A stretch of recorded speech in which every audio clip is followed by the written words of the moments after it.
오늘은 하계 창작 수업을 마치면서 작업이 안 풀리는 이유들에 대해서 몇 가지 진단을 좀 해봤습니다. 이 작업을 하면서 답답함을 느낀다는 것은 어딘가 막혀있다는 증상이죠. 일종의 증상인데, 허준의 그 동의보감에 의하면은 통즉 불통, 불통즉 통이란 말이 나와요. 통하면은 고통이 없다는 거죠. 근데 통하지 못하면은 고통이 온다는 거죠. 이거는 뭐 우리의 몸뿐만 아니라 우리의 마음, 또 우리 사회 모든 분야에서 통용될 수 있는 그런 얘기인 것 같아요. 뭐든지 통하면은 상쾌함을 느끼고 통하지 않으면은 고통을 느낀다는 거죠. 작품도 이렇게 의사가 소통이 돼야 되는데 이 통하지 않으면은 답답함을 느끼게 되는 거죠. 의사소통의 능력이라는 것은 곧 그 사람의 수준이다, 이렇게도 말할 수 있어요. 우리가 동물과 인간의 그 차이를 나눌 때 인간은 언어를 사용한다는 거잖아요. 언어라는 것이 의사소통을 위해서 만드는 거잖아요. 이 고등동물이 될수록 의사소통이 원활해요. 전문가가 된다는 것은 섬세한 표현이 가능하다는 얘기겠죠. 예술의 언어는 일상의 언어보다도 섬세하고 정밀한 이 고차원적인 언어라는 거죠. 그러니까 예술은 이 고차원적인 인간이 하는 문화다, 이렇게 해도 말할 수가 있겠죠. 보통 우리가 인간 사회의 폭력의 문제는 다 의사소통의 문제에서 비롯되는 거죠.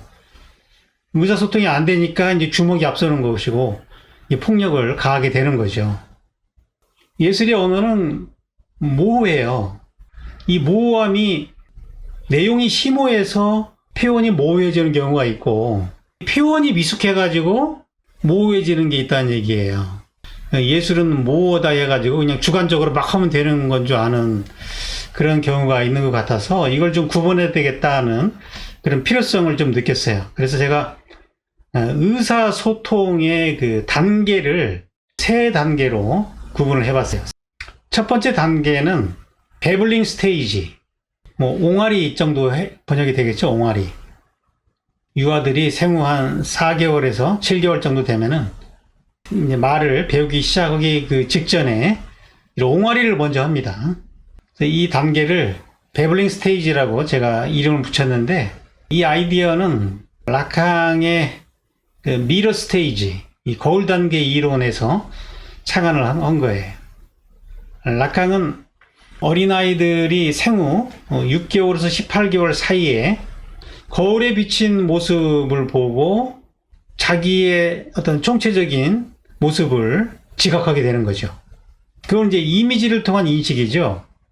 그래서 이 상상계 속에서 자기라는 거는 히치콕의 영화 그 사이코에서처럼 내가 상상하는 세계가 실제인 것처럼 그렇게 착각할 때가 많잖아요. 우리 그 언어의 그 발달 단계에서도 보면은 생후 4개월에서 7개월 된 그 영아가 언어를 사용하기 이전에 그 어른들의 소리를 듣고 흉내내는 일종의 그 발성 놀이 차원의 그런 표현이 있어요.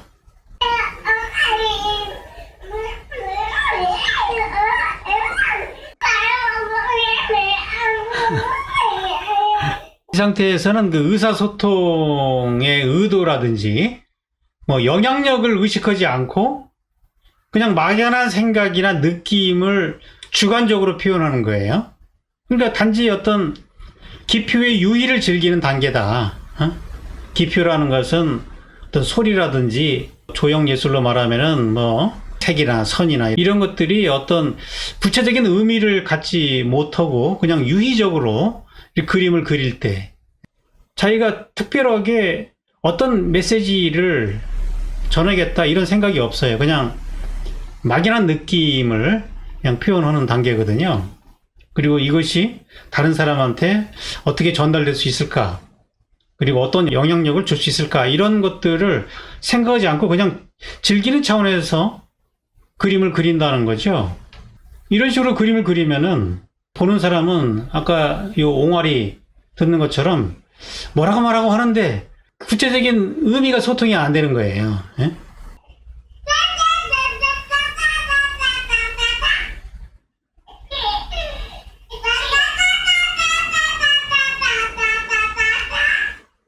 뭐라고 둘이 열심히 소통을 하고 있죠. 근데 의미 소통이 아니라 그냥 그 유희 차원이죠. 유희. 그 다음에 심볼릭 스테이지라는 게 있어요. 심볼릭. 이게 상징적 단계인데 성장을 하면서 사회적인 약속을 익히게 되는 거예요. 이 단계에 의하면은. 그 언어라는 게 약속이잖아요. 그 약속을 배우는 거죠. 그래서 그거를 이제 자신의 상황과 맥락에 따른 활용론적인 응용을 하는 수준이다. 이런 단계에서는 일상생활에 필요한 어떤 기본적인 의사소통은 가능하지만 기호로 표현될 수 없는 아주 미시적이고 또 역동적인 그 실제 세계를 담아내지 못하기 때문에 남이 만든 그 언어를 사용하는 거잖아요. 그러니까 이 관습적이고 상투적으로 느껴진다는 거죠. 이 미술로 말하면은 이게 이제 아카데미즘을 배우는 거예요. 뭔가 여러 가지의 그런 조형 언어를 배우는 단계. 음악에서는 이제 소리 언어를 배우는 것이고, 사회적인 그 약속에 근거해가지고 그 범주 안에서 의사소통을 하는 거죠. 인간은 이제 이런 언어를 만들어서 쓰기 때문에 동물보다는 좀 더 나은 단계라고 말할 수 있겠죠. 이 동물들은 베블링 스테이지 단계죠. 그죠? 근데 인간은 이제 이런 상징계적인 언어를 만들어가지고 의사소통을 하고 있는데 독창적이지 않다는 거죠. 왜냐하면 자기가 만든 게 아니기 때문에. 그러니까 우리가 이제 뭐 지역에 따라서 사투리를 쓰잖아요. 사투리나 억양이나 목소리 정도의 차이를 가지고 독창적이라고 말하지는 않는다라는 얘기죠. 예를 들어서 김수월의 진달래꽃 나보기가 역겨워 가실 때에는 말없이 고이 보내드리오리다. 이 말을 경상도 사람들은 어떻게 말합니까? 내 꼬라지가 비기 싫다고 갈락하모 내 삼아 더러워서 암만 안고 보내줬구만. 이렇게 말하겠죠. 충청도는 어떻게 얘기하겠어요? 충청도 이제는 지가 지겨운가며 가시려면요 어서 가쇼유. 이렇게 말하겠죠. 전라도 나 낮바닥이 배기 싫어 간다면 주둥이 딱 다물고 보내줄라요. 오메 환장하겠네. 각 지역마다 방언이 다르기 때문에 이 표현이 각각 달라요. 또 사람마다 뉘앙스나 발음이나 이런 게 조금씩 다르기 때문에 차이가 있다는 거예요. 이걸 가지고 독창적이라고 말하면 안 된다. 이거는 아티스틱 랭귀지가 아니라는 얘기죠. 제가 왜 이 얘기를 강조하냐면은 자기는 독창적이라고 생각하는데 그 독창성이 기존의 언어 체계 속에 사투리 정도의 그 변화지 개성 있는 자기 언어가 아니란 얘기예요. 이걸 창작이라고 말하지는 않는다라는 거죠. 그냥 아카데미즘의 범주 안에 있다 이렇게 말할 수가 있다는 거예요. 자기는 새롭다는 거예요. 이렇게 그린 사람 없다고 얘기를 해요. 그러면 제가 하는 얘기가 있어요. 그렇게 똑같이 그리기도 어렵다는 거죠. 다 뭐 자기 목소리가 다른데 어떻게 똑같이 하겠어요. 사투리가 다르고. 나의 작품이 지금 베블링 스테이지인가 심볼릭 스테이지인가 아니면 아티스틱 스테이지인가. 이 예술적 단계는 심볼릭 스테이지하고 다른 차원이에요. 이거는 라캉으로 말하면 이게 탈상징계적인 차원인데, 탈상징계라는 것은 전통 역사에서 만들어 온 상징적인 어떤 규칙이나 약속, 뭐 관념 이런 것들로부터 빠져나오는 거예요. 그런 기호 상징적인 수준에서 담아내지 못한 그 실제의 정밀한 느낌, 미세한 느낌을 보다 가깝게 하기 위해서 여기서 다시 상상력이 필요한 거예요. 그러니까 상징계 이전의 상상계와 상징계 너머의 상상계는 이게 다른 거라는 얘기예요. 예술 언어라는 것은 상징계에 대한 저항이 있어야 되는 거고요. 기존의 어떤 관습이죠. 관습에 대한 저항이 있어야 되고, 또 실제에 대한, 실제는 상상을 통해서 우리가 맛볼 수 있는 세계이기 때문에 어떤 상상계적인 지향이 동시에 드러나야 된다는 거죠.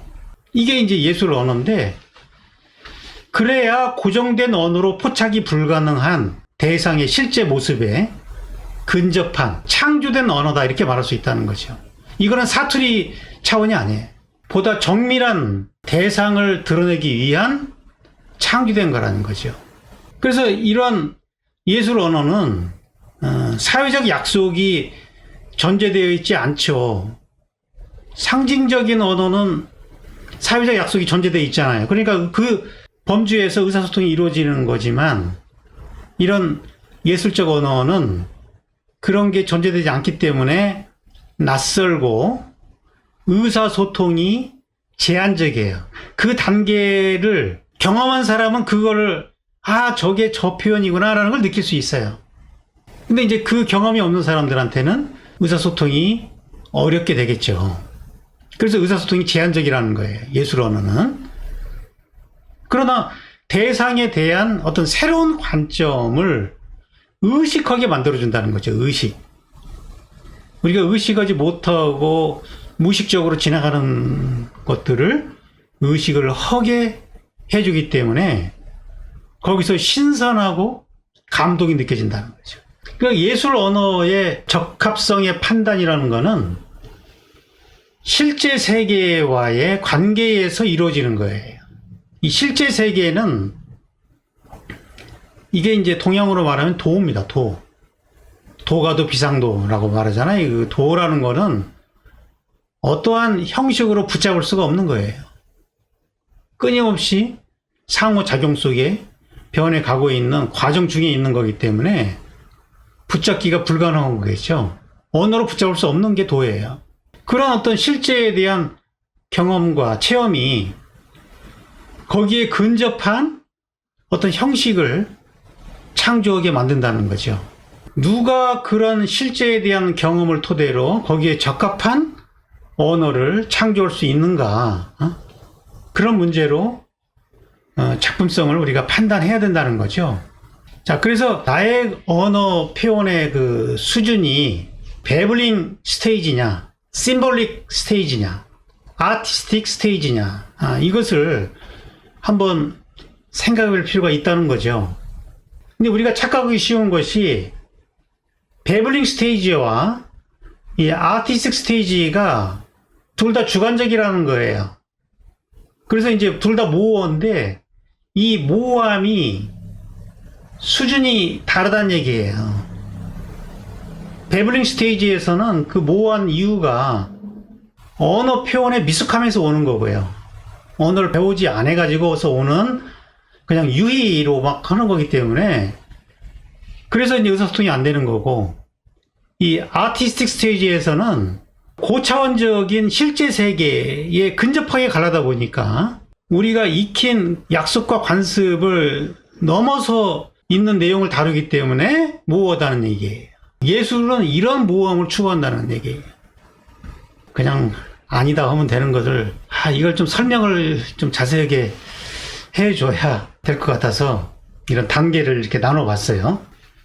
주관적인 것이 다 같은 주관성이 아니라는 얘기죠. 기존에 사용되는 언어를 검토하지 않고 그냥 내 마음속에 있는 감정이나 생각을 그냥 막 표현하면은 이게 배블링 스테이지가 되는 거예요. 먼저 다른 사람들이 이 감정을 어떻게 표현하고 있나, 역사를 통해서 그걸 살펴야 되겠죠. 그리고 거기서 하지 못하는 그 표현을 내가 창작을 하려고 덤벼야 된다는 거죠. 이때부터 예술이 된다는 거죠.